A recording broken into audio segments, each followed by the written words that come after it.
you can conceal your gun. Actually, you don't even have to tell the cop when he pulls you over. But Is that true? Yeah, I'm pretty sure you don't have to mention anything. No, you don't. That sounds. That can't be true. It sounds Oh, so give me a break. ridiculous. It sounds so ridiculous that that it can't be true. But I'm pretty sure that's part of the law. We gotta fact check that. Well, I don't even know why I'm getting into this right now, but It's kind of important. yeah. Well, maybe we'll cut some of that out, but I'm gonna load just a little bit more. I want to shoot it. You want to shoot it? Yeah. Okay.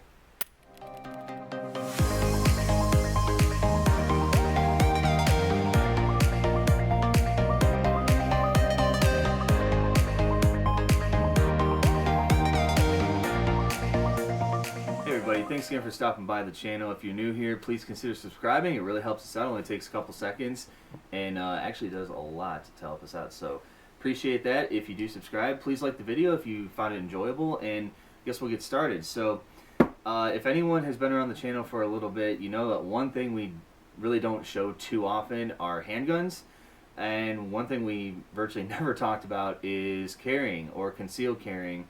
So today I brought out a piece of mine that I've had for a long time that I rarely ever use, and I'll explain why. But this is my Smith and Wesson M&P Shield in 40 caliber, and as you can see here, I do have inside the waistband holster. I have another one for this that I have somewhere else because it's frankly pretty big. You can't fit it in the box, but kind of a nice little package. This gun is empty. Of course, we know that some of them, well, the M&Ps did have, some of them had like an optional safety, but most of them don't. They just have the trigger safety. So, gun's clear, don't worry about that.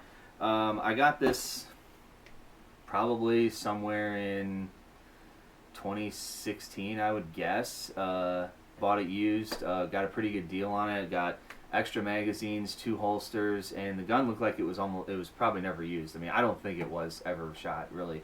This was right after we took the CCW class, and I took the class with actually a full-size, well, mid-size maybe, it was like a Ruger P95. That wasn't going to be a carry gun.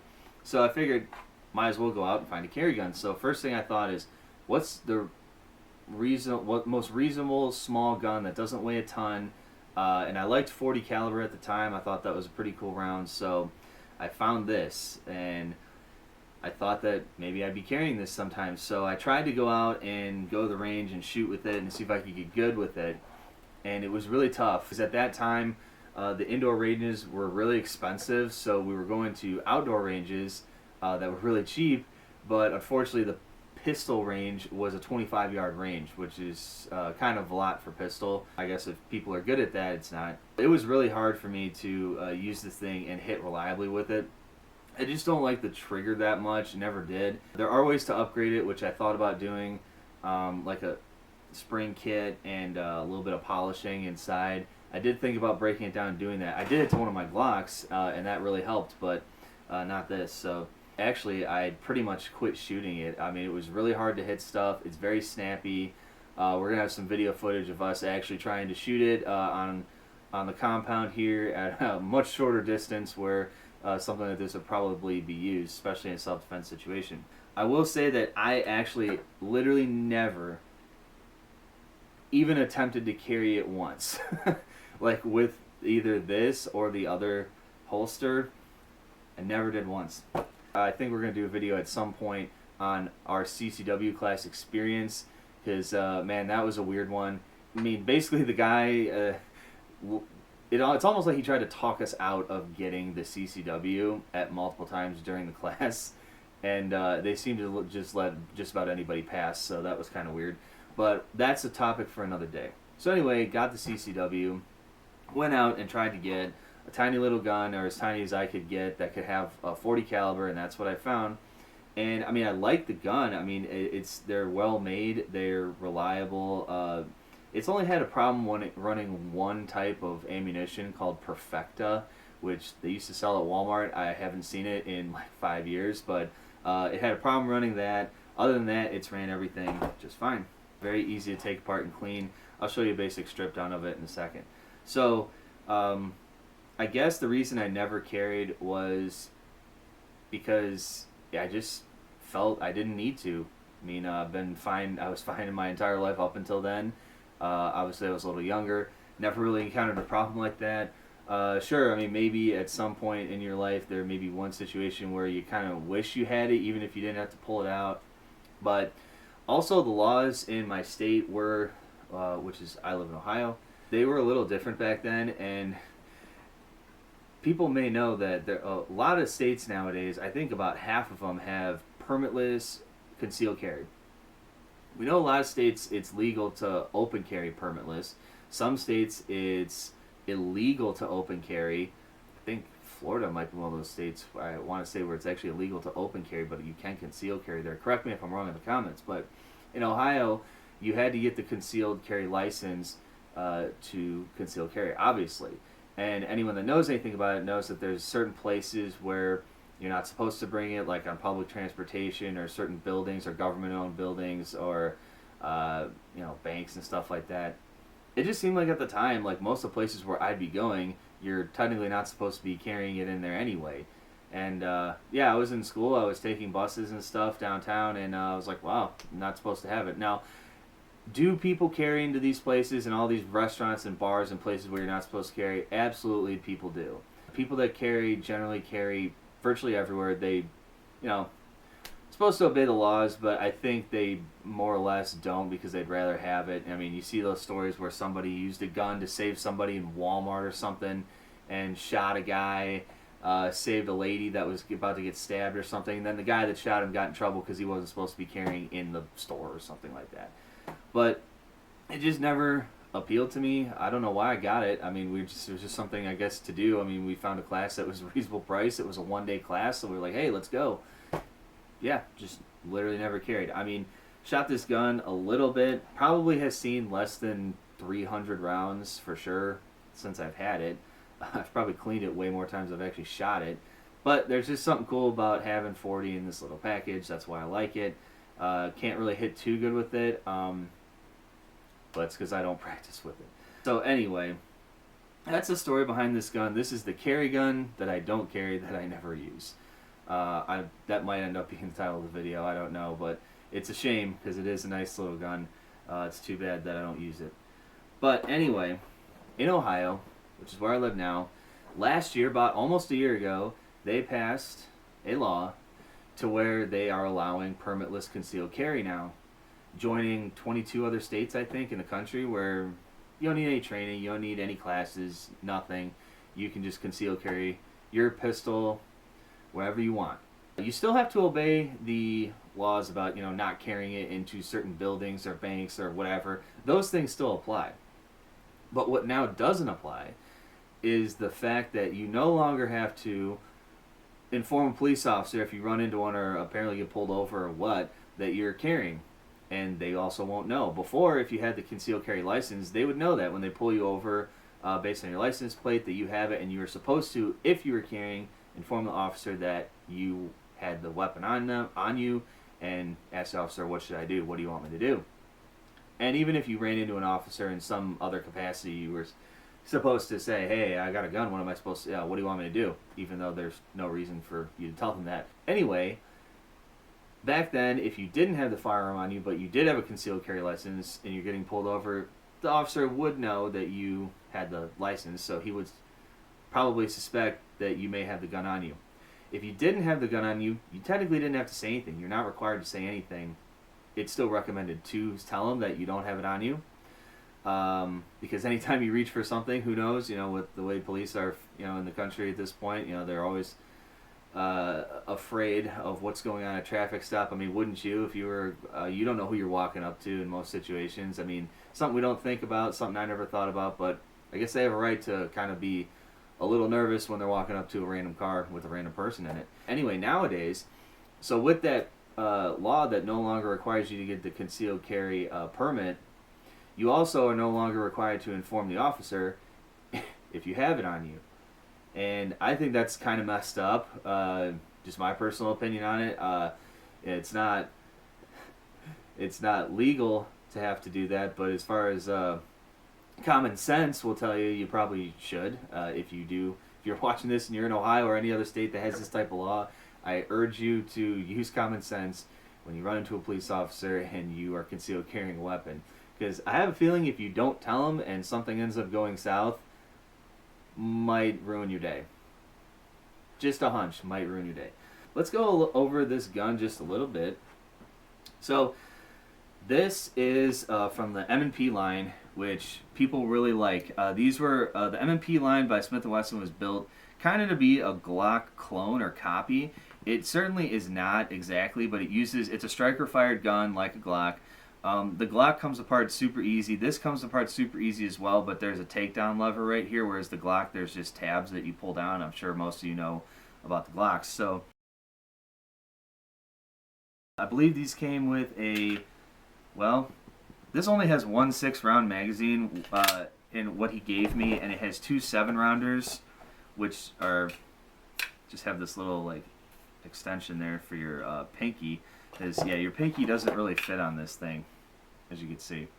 It does barely fit with the 7-round extended mag. Extended mag, you get 1 additional round. We'll talk about that. This does have some extra grips that he had stuck on there. I never took them off because they're fine. It's peeling a little bit, but as I said, I don't really carry this or use it at all.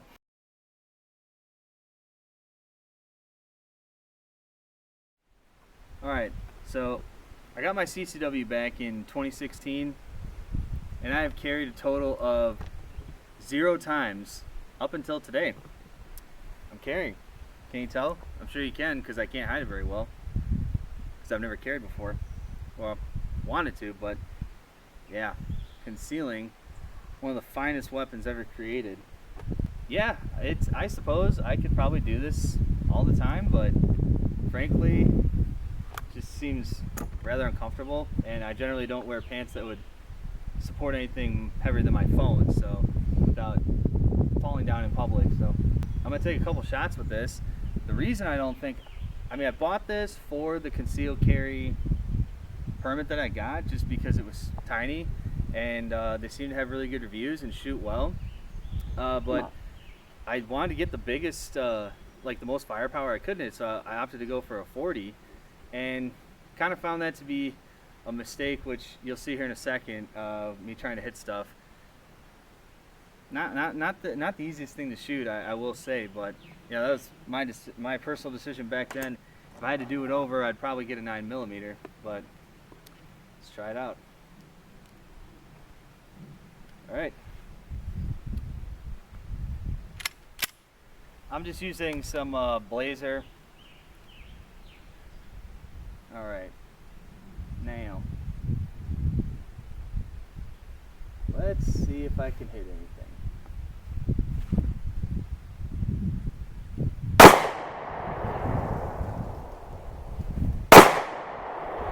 No, I can't hit anything.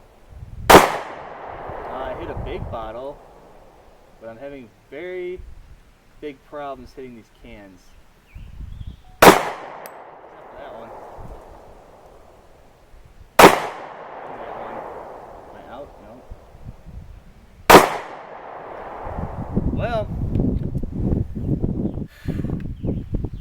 I did hit, I think, 5 out of 6. The one magazine it comes with, well, I don't know exactly what this came with because I bought it used from a nice guy long time ago, and he had included with it that little inside the waistband holster, a little leather holster, which was nice. He also had another like hard plastic one, which I can't even imagine carrying with that. He had 2 7-rounders and the 6-rounder, so not a lot of capacity when you have a short little tiny gun with 40. But yeah, I mean, I've taken this out before trying to hit like at a 20-25 yard range. It was very difficult to hit with this. The trigger's not that great, but I mean at like 10, maybe 12 yards here, I'm okay at hitting stuff. These small beer cans, I was able to pop a few of them off, but you really got to concentrate with this trigger. I mean, it's all right, but I mean, and it's just such a snap with that 40. I 9mm probably isn't much better, but you know, just to have less boom, I think would help a lot with the trigger pulls. At least just waiting for that. But then again, a lot of people say that like carry guns are just supposed to be meant to take out, blast somebody close range. Yeah, I guess so, or just the threat of it.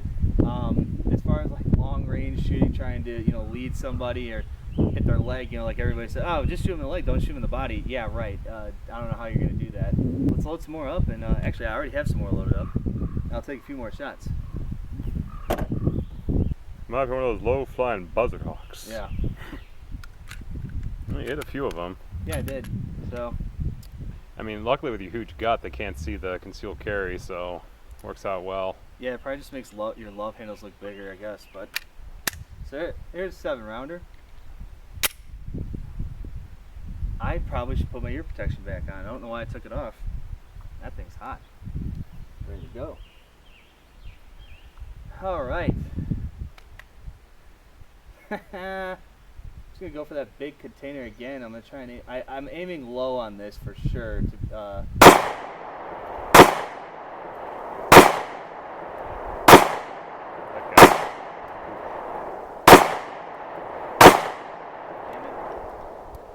Yeah, I gotta aim about 6 inches low at this 10-yard range here, but I mean, I tried to be a little bit less.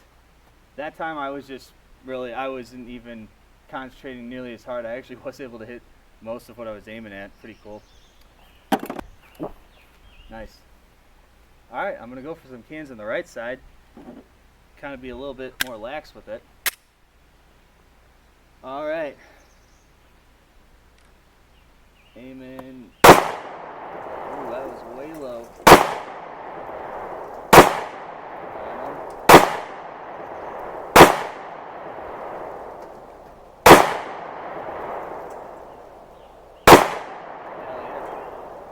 Alright.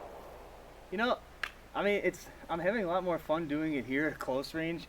Unfortunately, most of the times where I ever took this out, we were to an outdoor range where the minimum was, I think, 25 yards, and shooting something this small with this big of a bang at 25 yards was pretty difficult, so it left a sour taste in my mouth for a while. Close up, where you would generally be shooting something like this, it's a lot easier. It's still kind of a lot. Actually, I'm feeling just a little bit in my wrist, just from how much this snaps. I don't know if you'd have it that bad with the 9mm. I can't imagine it would be much better, but anything would help. I mean, and really, I don't think you need anything more than 9. From a lot of articles I've read and a lot of information out there now as far as like stopping power and lethality, between 9 and 40 and all this stuff, I don't really know that you need the 40, but it is pretty impressive to have that kind of power in a little tiny gun like this.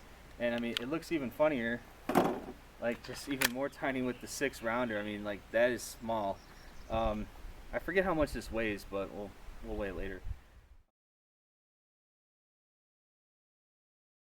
Okay, so I guess we'll get a little bit closer and I'll show you how to break it down. And for anyone that is actually watching this for some information, we'll see. I mean, it's definitely, like I said, like the Glock, we'll see a couple of the things that are similar to it and what's different.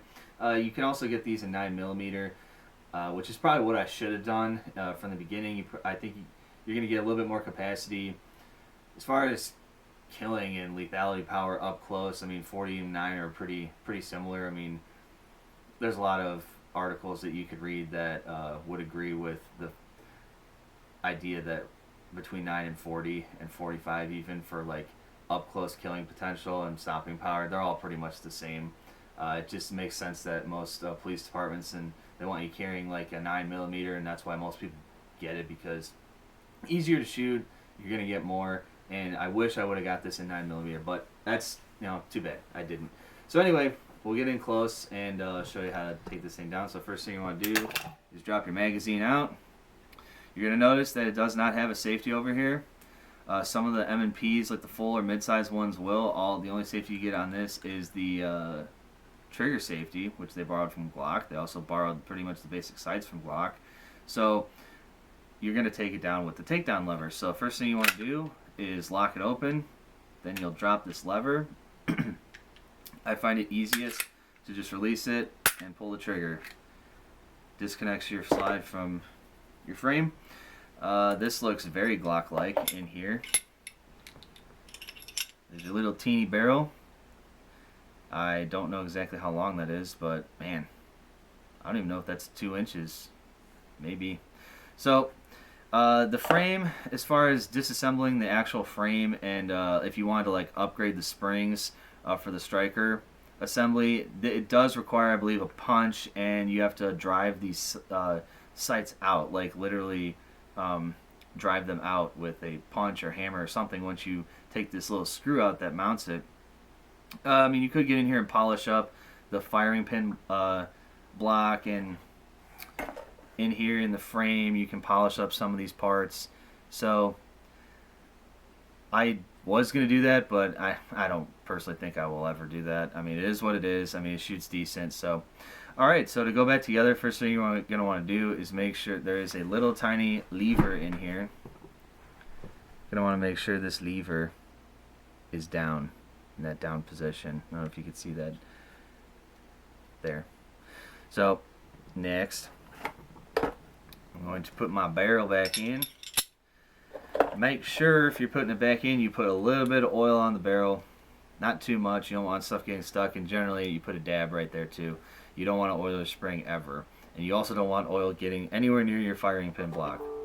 So there are grooves here. You'll line these grooves up. Slap this thing back in. Lock the slide. Put your lever down. Bam. Ready to go.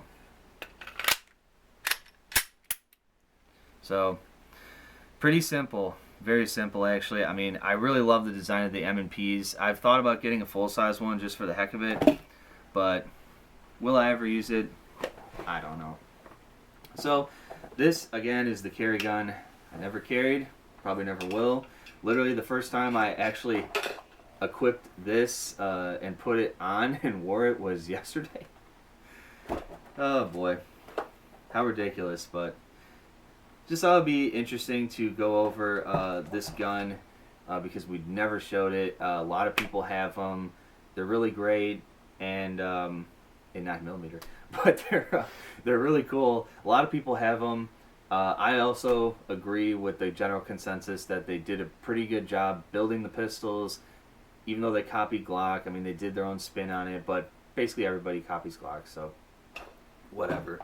And I thought it'd be a perfect time to mention the link between this and my concealed carry story, so and why I never carried. So I will encourage everyone to look up their local laws on concealed carrying, and whether you're in a permitless state or you require a permit. And some of the laws, if you do decide to carry, please be well informed. Common sense would tell you that if you're not, something will eventually happen that you'll regret, whether you get in legal trouble or what else. So thanks again for stopping by the channel. If you're not subscribed already, please give us a subscription. It really helps us out, and come back and see us again.